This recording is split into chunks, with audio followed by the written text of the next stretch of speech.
Hey, everyone, and welcome back to the Book Summary Podcast. Today, we're diving deep into a book that I think is going to be super helpful to a lot of our listeners. Mm. It's called How to Stop Overthinking, and it's all about practical strategies for getting out of your head Yeah.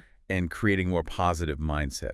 So if you're ready to finally break free from those mental loops, hit that like button, subscribe to the channel, and let's get started. You know, it's funny. The book starts by pointing out something that's so obvious, but we rarely acknowledge it. Okay. Everyone overthinks sometimes. It's not some weird quirk. It's a totally normal human experience.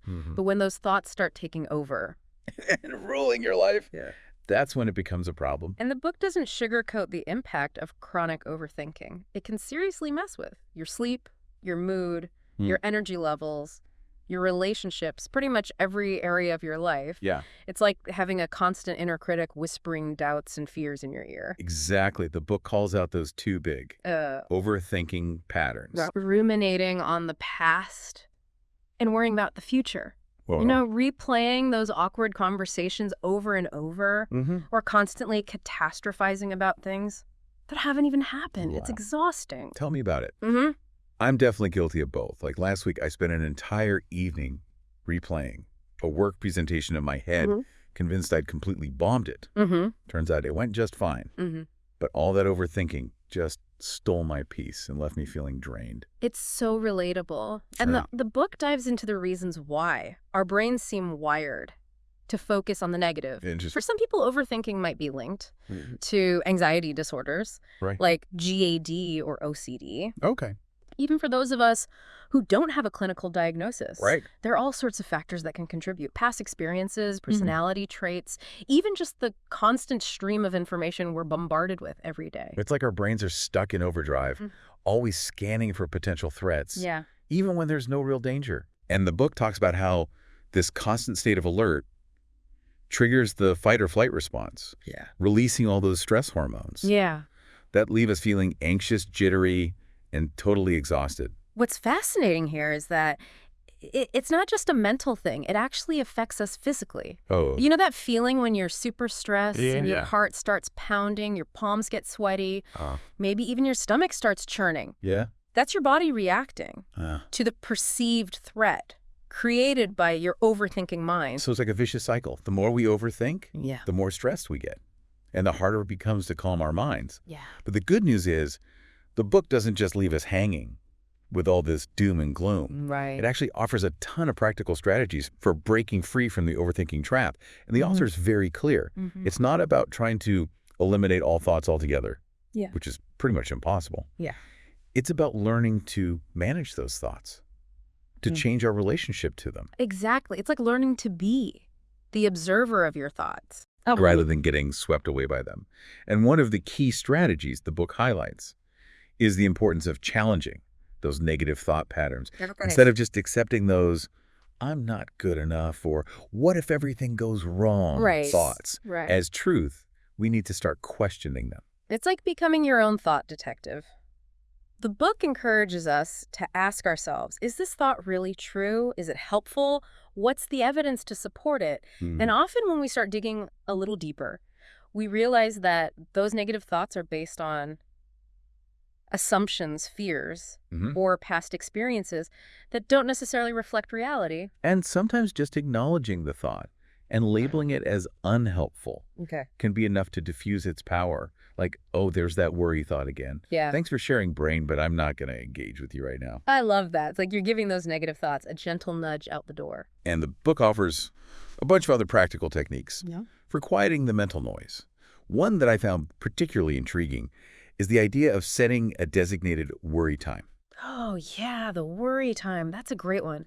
It's basically like scheduling a meeting with your anxiety, so to speak. Instead of letting those worries intrude on every aspect of your day, you give yourself, say, 15 minutes each day to sit down and address them head on. That's such a clever approach. I imagine it's like giving those worries a specific container to live in so they don't spill over into everything else. And it's interesting because the book also talks about the importance of mindfulness as a way to combat overthinking. I know mindfulness is kind of a buzzword these days, but the book explains it in a really practical, down-to-earth way. It's not about trying to empty your mind. or achieve some kind of blissful state. Right. It's more about simply bringing your attention to the present moment, noticing your thoughts and feelings without judgment. So like if you're feeling overwhelmed by worries, you might take a few deep breaths. Notice the sensations of your body, or focus on the sounds around you. Yeah. It's about grounding yourself in the here and now, rather than getting lost in the mental maze of the past or future. Exactly. And the book emphasizes that mindfulness is a skill that you develop over time with practice. It's like building a mental muscle that allows you to detach from those negative thought spirals and choose where you want to focus your attention. And the book doesn't stop at mental strategies. It also talks about the importance of taking care of our physical well-being to support our mental health. Things like exercise, getting enough sleep, and eating a healthy diet can all make a huge difference in how we manage stress and overthinking. Absolutely. It's all interconnected, right? When our bodies are feeling good, our minds tend to follow suit. And one of the things the book dives into is the impact of overthinking on sleep. Yeah. I think we've all experienced that. Those nights when you just lie there with your mind racing, replaying every mistake you've ever made, and worrying about everything that could possibly go wrong tomorrow. Yes. Those nights are the worst. And the book calls out the vicious cycle of overthinking and insomnia. Okay. The lack of sleep makes it even harder to manage your thoughts. Yeah. Which leads to more stress and anxiety, which further interferes with sleep. It's a nightmare. And the book offers some really helpful tips for improving sleep hygiene. Yeah. Specifically for people who struggle with overthinking. Things like creating a relaxing bedtime routine, avoiding caffeine and alcohol before bed, and even using specific mental exercises to calm the mind. One technique the book mentions that I found really interesting is something called progressive muscle relaxation. Have you ever tried that? I haven't tried it formally, but I've heard great things about it. It's basically where you systematically tense and relax different muscle groups in your body, which helps to release physical tension and promote a sense of calm. The book also talks about the importance of creating a sleep-conducive environment. Right. Making sure your bedroom is dark, quiet, and cool. Yeah. And reserving your bed for sleep and relaxation, not work or scrolling through social media. Yeah. I'm definitely guilty of working in bed sometimes, which probably doesn't help my sleep quality. It's a common trap. But the book stresses that creating clear boundaries between work, relaxation, and sleep is crucial for managing overthinking and improving overall well-being. And speaking of boundaries, the book also dives into the impact of overthinking on decision-making. We've all been there, paralyzed by indecision, endlessly analyzing every possible outcome, and afraid to make a choice because we might make the wrong one. It's the classic overthinker's dilemma, and the book offers a really insightful perspective on this. I suggest that often. Our fear of making the wrong decision stems from a deeper fear of failure or of not being good enough. That's so true. It's like we're so focused on avoiding mistakes that we end up stuck in a state of inaction, which can actually be more detrimental in the long run. Exactly. The book encourages us to shift our perspective on decision-making. Instead of seeing it as a high-stakes, all-or-nothing scenario. It suggests approaching it as a process of gathering information, weighing the pros and cons, and ultimately trusting your gut instinct. And the book emphasizes that it's okay to make mistakes. It's how we learn and grow. In fact, sometimes those wrong decisions lead us to unexpected opportunities or valuable lessons that we wouldn't have discovered otherwise. That's such a great point. It's about reframing our fear of failure and seeing it as a natural part of the learning process. And the book offers some practical strategies for improving decision-making skills, like breaking down big decisions into smaller steps, setting deadlines to avoid procrastination, and even practicing making small, low-stakes decisions to build up your confidence. I love that. It's like building those decision-making muscles so you feel more equipped to handle the bigger choices that come your way. And all of this ties back to the theme of self-compassion, which the book really emphasizes. It's about treating ourselves with kindness and understanding, acknowledging that we're all doing the best we can, and that it's okay to make mistakes along the way. That self-compassion piece is so important, especially for overthinkers. We tend to be our own harshest critics, constantly second-guessing ourselves from dwelling on our perceived flaws. But the book reminds us that we deserve the same compassion and grace that we would offer a friend or loved one. And speaking of friends and loved ones, the book also talks about the importance of our relationships and our environment and shaping our thought patterns. It's like if you're constantly surrounded by negativity, criticism, or drama, it's going to be that much harder to quiet your mind and cultivate a positive mindset. It's all about creating a supportive ecosystem for your mental well-being. And the book offers some really helpful advice on setting boundaries with difficult people, cultivating positive relationships, and even being mindful of the media we consume and the information we allow into our mental space. It's like creating a mental detox. Yeah. And it's so true. We often underestimate the impact of our surroundings on our mood and our thinking. If you're constantly bombarded with negativity, it's going to seep into your subconscious and fuel those overthinking tendencies. Absolutely. And the book encourages us to be proactive in creating an environment that supports our mental health, whether that's limiting our exposure to social media, spending more time in nature, surrounding ourselves with positive people, or simply making time for activities that bring us joy and peace. It's all about making conscious choices that nourish our minds and souls. That's such a powerful message. We have more control over our mental environment than we often realize. And that brings us to another key strategy. The book highlights finding your passion. It's about discovering those things that light you up, that make you feel alive and engaged, and then making time to pursue them. That's such a great point. It's not just about escaping into distractions. It's about actively engaging with activities that bring meaning and purpose to your life. And when you're feeling fulfilled and inspired, it's much easier to push those negative thoughts aside and focus on the positive. And the book connects this sense of passion to building self-confidence when you're pursuing your interests, developing your skills, and achieving goals that are meaningful to you. It naturally boosts your belief in yourself. Exactly. And that increased self-confidence can have a ripple effect on all areas of your life, including how you manage overthinking. When you believe in yourself, you're less likely to get caught in those cycles of self-doubt, worry. It's like this beautiful feedback loop. Finding your passion leads to increased self-confidence, which helps you manage overthinking, which then frees you up to pursue your passions even more fully. It's a win-win all around. And speaking of wins, the book also reminds us to find humor in tough situations. Yeah, I love that. The book even encourages us to cultivate a sense of playfulness and lightheartedness in our approach to life.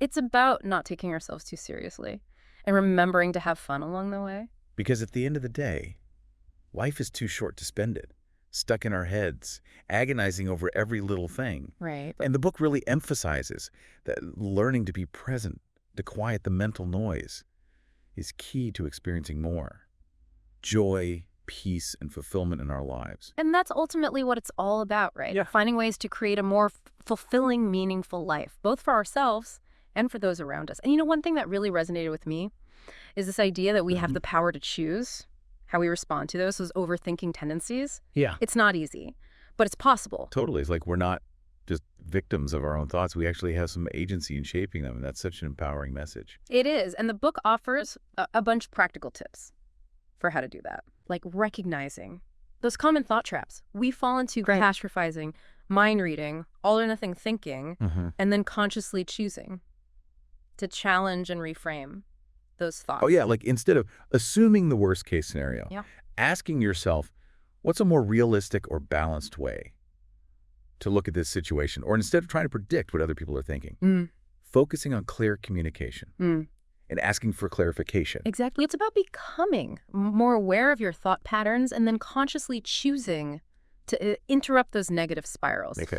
And you know, one technique the book mentions that I found super helpful is something called the 5-4-3-2-1 grounding technique. Have you heard of that one? I have. It's basically a way to ground yourself in the present moment when you're feeling overwhelmed or anxious. It's like a quick mental reset button. You'll basically just take a few moments to notice 5 things you can see, 4 things you can touch, 3 things you can hear, 2 things you can smell, and 1 thing you can taste. It sounds so simple, but I can see how powerful that would be. It's like you're redirecting your attention away from those racing thoughts and back to the concrete reality of your senses. Exactly. And it helps to calm that fight or flight response. Because you're signaling to your body that you're safe in the present moment. I'm totally going to try that one next time I feel those anxious thoughts creeping in. And, one of the recurring themes throughout the book is this idea of cultivating a more positive mindset. It's not about ignoring or denying those negative thoughts, but about actively choosing to focus on the good things in our lives. Right. It's like building those mental muscles.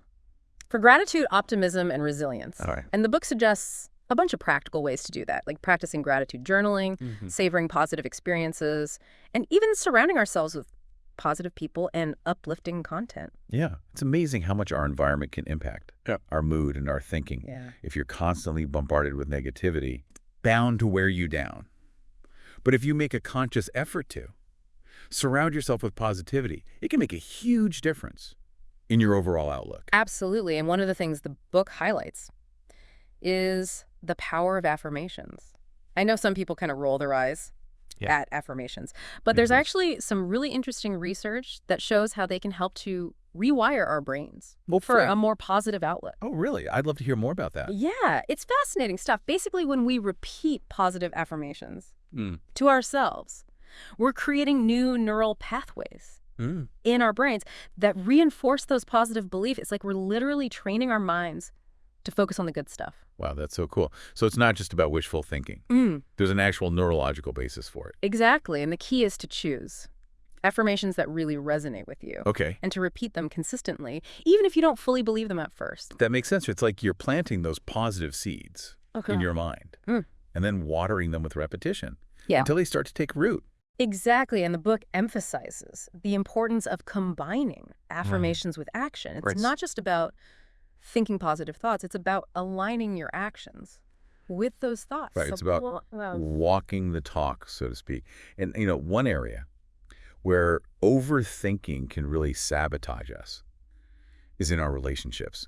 It's like we get so caught up in those cycles of mind-reading assumptions and insecurities that we end up creating all sorts of unnecessary drama and conflict. Oh, I've definitely been there. Overthinking can turn even the smallest issue into a major relationship crisis. Right, like obsessing over a text message that your partner didn't respond to right away, or assuming they're upset with you, even though they haven't said anything. Like our minds go into overdrive, creating all sorts of stories and scenarios that have no basis in reality. And the book offers some really helpful strategies for how to manage overthinking in relationships, starting with communication. Oh, communication is key.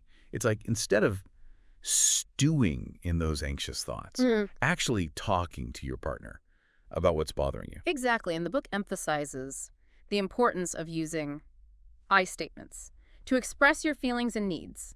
Okay. Rather than blaming or accusing your partner, it's about owning your own experience and communicating it in a way that invites understanding and collaboration. That's such a good point. It's like instead of saying, you always do this, you never do that, you say, I feel hurt when this happens, or I need this from you. Right. It's about shifting the focus from blame and judgment to understanding and connection. And the book also talks about the importance of setting healthy boundaries in relationships, both for ourselves and for our partners. Boundaries are so important. It's about knowing what you're willing to tolerate and what you're not, and communicating those boundaries clearly and respectfully. Exactly. And boundaries aren't about controlling your partner or shutting down communication. They're about creating a space where both people feel safe, respected, and able to be themselves. And sometimes setting those boundaries means having those tough conversations, even when they're uncomfortable. Yeah. Like if your partner's behavior is causing you pain or anxiety, you need to be able to speak up and advocate for your needs. Absolutely. And the book offers some really helpful tips for how to navigate those difficult conversations in a way that's constructive and compassionate.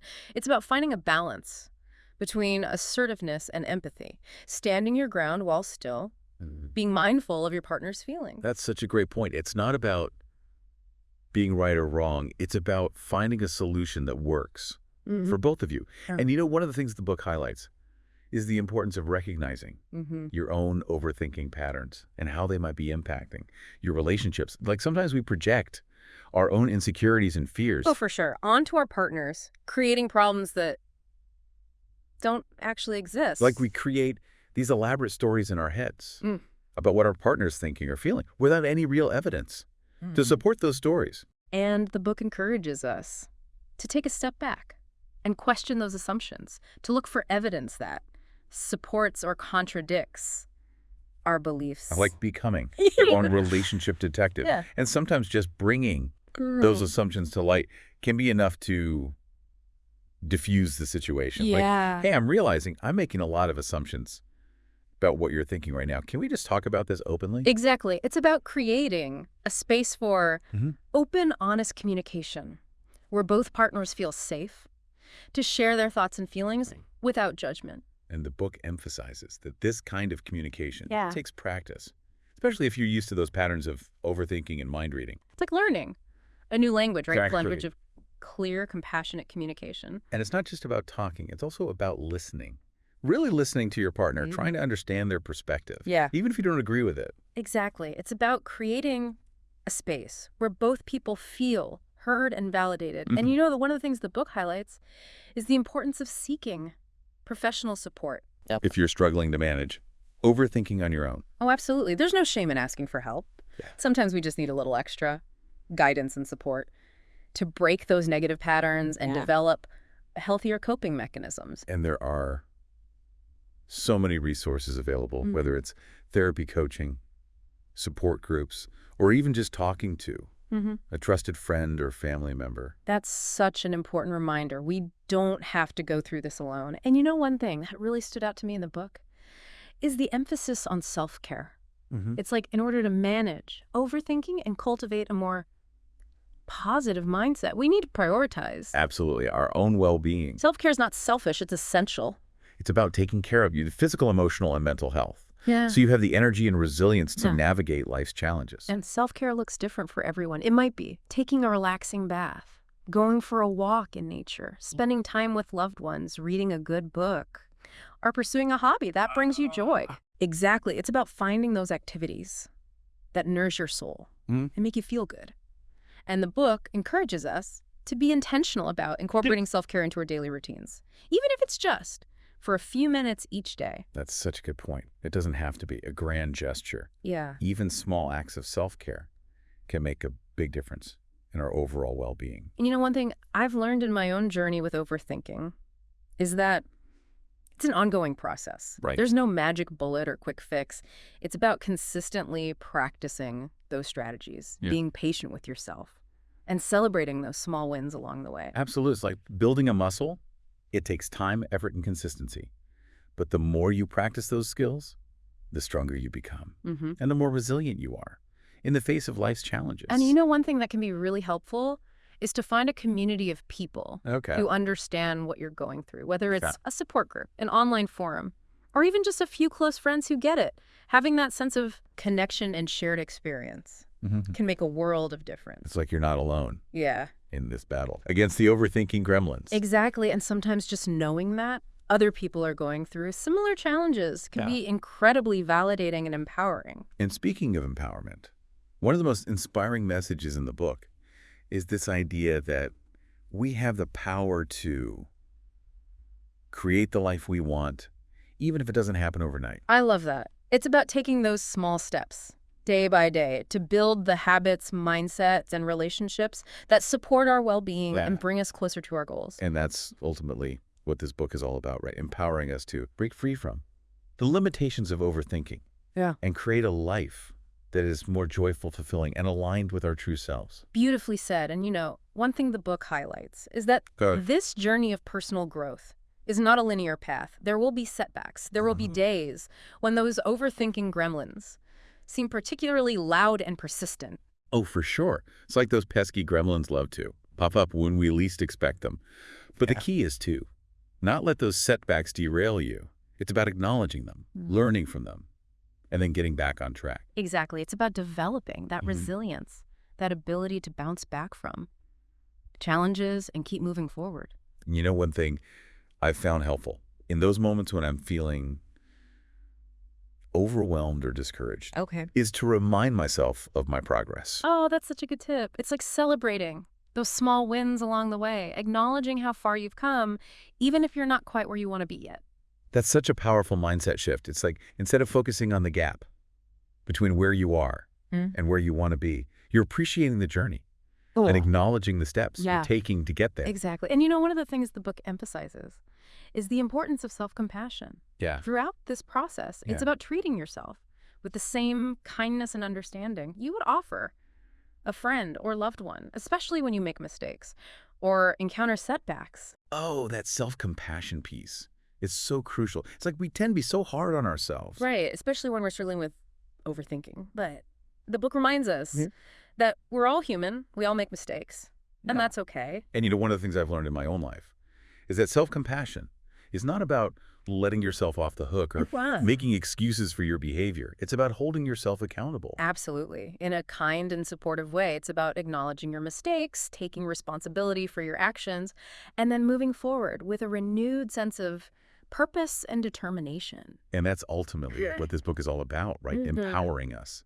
to break free from those negative thought patterns, cultivate a more positive mindset, and create a life that is more aligned with our values and our true selves. Beautifully said. And one of the things I really appreciate about this book is that it's not just about theory or abstract concepts. Right. It's filled with practical strategies, relatable examples, and real-world applications. Totally. It's like a toolkit for managing overthinking and creating a more fulfilling life.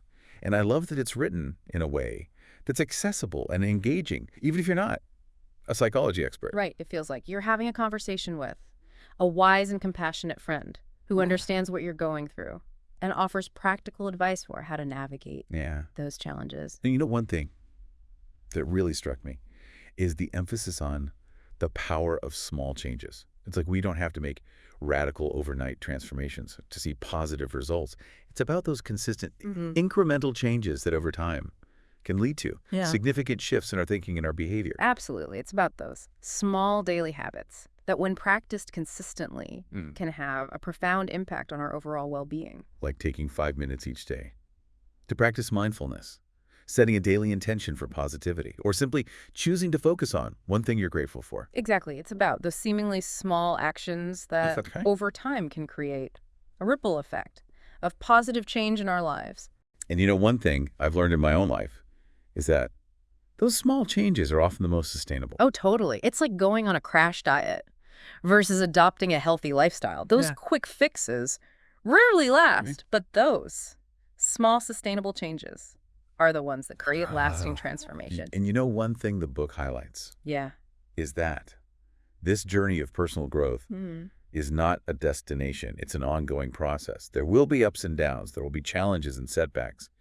But the key is to keep moving forward, one step at a time. Beautifully said. And one of the things I've found helpful in my own journey is to cultivate a sense of curiosity and openness to learning. It's like instead of getting frustrated or discouraged, when I encounter those challenges, I try to approach them with a beginner's mind, asking myself, what can I learn from this experience? Or how can I use this to grow?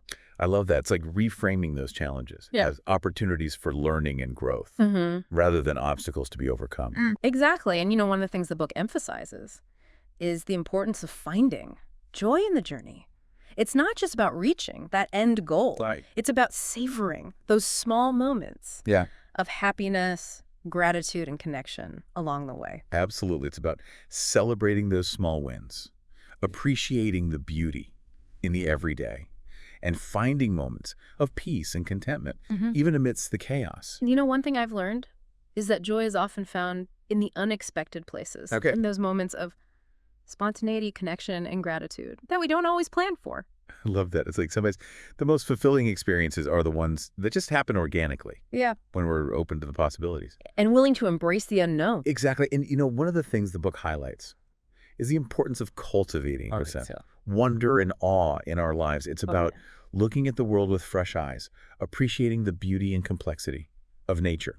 And marveling at the simple things that we often take for granted. I love that. It's like reconnecting with that childlike sense of wonder and curiosity, that ability to be amazed by the world around us. And one of the things I've found is that when we cultivate that sense of awe and wonder, it can really shift our perspective and help us to appreciate the present moment more fully. Absolutely. It's like we're stepping outside of our own limited perspective and connecting with something larger than ourselves. Exactly. And one of the things the book emphasizes is that this journey of personal growth is not a solo endeavor. Right. We need the support of others to help us stay on track, encourage us when we're feeling discouraged, and celebrate our successes. Oh, absolutely. It's like having a cheerleading squad for your mental well-being. Exactly. And the book encourages us to cultivate those positive relationships in our lives, to surround ourselves with people who uplift us, support our growth, and remind us of our strengths. That's such a good point. It's like when we have those positive relationships in our lives, it's so much easier to navigate those challenges and stay committed to our goals. Absolutely. And, one of the things that the book highlights is the importance of giving back to others. It's like when we focus on helping others, it can shift our perspective away from our own problems. Create a sense of purpose and connection that can be incredibly fulfilling. I love that. It's like when we focus on making a positive difference in the world, it not only benefits others, but it also brings more joy and meaning to our own lives. Exactly. And I know one of the things I've learned is that even small acts of kindness can have a ripple effect of positivity, both for ourselves and for those around us. Absolutely. It's like when we practice kindness, compassion, and generosity, we're creating a more positive and loving world for everyone. Beautifully said. One of the things the book emphasizes is that this journey of personal growth is an ongoing adventure. It's not about reaching some perfect state of enlightenment. It's about continuously learning, growing, and evolving. I love that it's about embracing the journey and enjoying the ride, even with all its twists and turns. Exactly. And, one of the things I've learned is that this journey of self-discovery and personal growth is one of the most rewarding and fulfilling experiences in life. Absolutely. It's like when we invest in our own well-being and growth, we're not only benefiting ourselves, but we're also creating a more positive and loving world for everyone around us. And it's a journey that's unique to each of us. What works for one person might not work for another, and that's okay. The book encourages us to experiment with different strategies to find what resonates with us and what helps us to feel more grounded, centered, and at peace. That's such a good point. It's like finding the tools and techniques that work best for you to create your own personalized toolkit for managing overthinking. And one thing that really resonated with me in the book was this idea of shifting our focus from trying to control our thoughts to changing our relationship to them. It's like instead of trying to force those thoughts away or suppress them, we learn to acknowledge them, observe them without judgment, and then choose how we want to respond. It's a subtle but powerful shift, isn't it? And the book uses this great analogy of thoughts being like clouds passing through the sky. We can notice them, acknowledge them, but we don't have to get caught up in every single one. We can choose to let them drift by without attaching to them or letting them dictate our mood or our actions. I love that analogy. It's so simple yet so profound. It reminds me of that saying, you can't stop the waves, but you can learn to surf. Exactly. It's about developing that resilience, that ability to ride the waves of our thoughts without getting swept away by them. And, one of the things the book emphasizes is the importance of self-compassion throughout this process. It's like we're often so hard on ourselves when we catch ourselves overthinking, but the book reminds us to treat ourselves with the same kindness and understanding we would offer a friend. Oh, for sure. It's like instead of beating ourselves up for having those thoughts, we can acknowledge them, validate our feelings, and then gently redirect our attention to something more positive or productive. And speaking of redirecting our attention, one of the key strategies the book highlights is the power of gratitude. It's like when we focus on the things we're grateful for, it shifts our perspective away from lack and negativity and toward abundance and appreciation. It's amazing how such a simple practice can have such a profound impact on our mood and our outlook. And the book suggests a bunch of different ways to cultivate gratitude, like keeping a gratitude journal, expressing appreciation to others, or simply taking a few moments each day to reflect on the things we're grateful for. I love the idea of a gratitude journal, like a daily reminder to focus on the good stuff, even when things are tough. And, one of the things I found is that when we practice gratitude regularly, it starts to become a habit, a way of seeing the world. We start to notice more of the good things around us, even the small things that we might have overlooked before. It's like we're training our brains to focus on the positive, to see the silver lining in every cloud, and that shifting perspective can make a huge difference in how we experience life, especially when we're facing challenges or setbacks. Absolutely. And speaking of challenges, the book also talks about the importance of reframing our perspective on failure. It's like we obviously failure is this big, scary thing to be avoided at all costs, but the book encourages us to see it as an opportunity for learning and growth. It's about shifting our mindset from I'm a failure to I'm learning. And the book offers some great tips for how to do that, like focusing on the lessons learned from our mistakes, celebrating our effort rather than just the outcome, and reminding ourselves that everyone makes mistakes. It's part of being human. And one thing I found helpful is to surround myself with people who support my growth and who see failure as a stepping stone, not a stumbling block. Yeah. It's like when you have people in your life who encourage you to take risks, to learn from your mistakes, and to keep moving forward, it makes all the difference. Absolutely. It's about creating a supportive environment for growth and learning where mistakes are seen as opportunities rather than threats. And, one of the things the book emphasizes is that this journey of personal growth is not a solo endeavor. We need the support of others to help us stay motivated, accountable, and inspired. Totally. It's like having a team of cheerleaders in your corner reminding you of your strengths, encouraging you to keep going and celebrating your wins along the way. Exactly. And the book offers some great tips for building that support network, like connecting with like-minded people, joining groups or communities that align with your interests or values, or simply reaching out to trusted friends or family members who, will be supportive. And, one of the things I've found helpful is to be that supportive person for others, to offer encouragement, to listen without judgment, and to celebrate their successes. It's like when we lift others up, we lift ourselves up too. I love that it's a beautiful reminder that we're all in this together and that by supporting each other, we can create a more positive and empowering world for everyone. So for those of you listening who are ready to break free from the overthinking trap and create a more positive and fulfilling life, I highly recommend checking out How to Stop Overthinking. It's packed with practical strategies, insightful advice, and inspiring stories that can help you shift your mindset, manage your thoughts, and create a life you love. And don't forget to hit that like button and subscribe to the Book Summary Podcast for more deep dives into books that can help you live a happier, healthier, and more fulfilling life. We'll see you next time.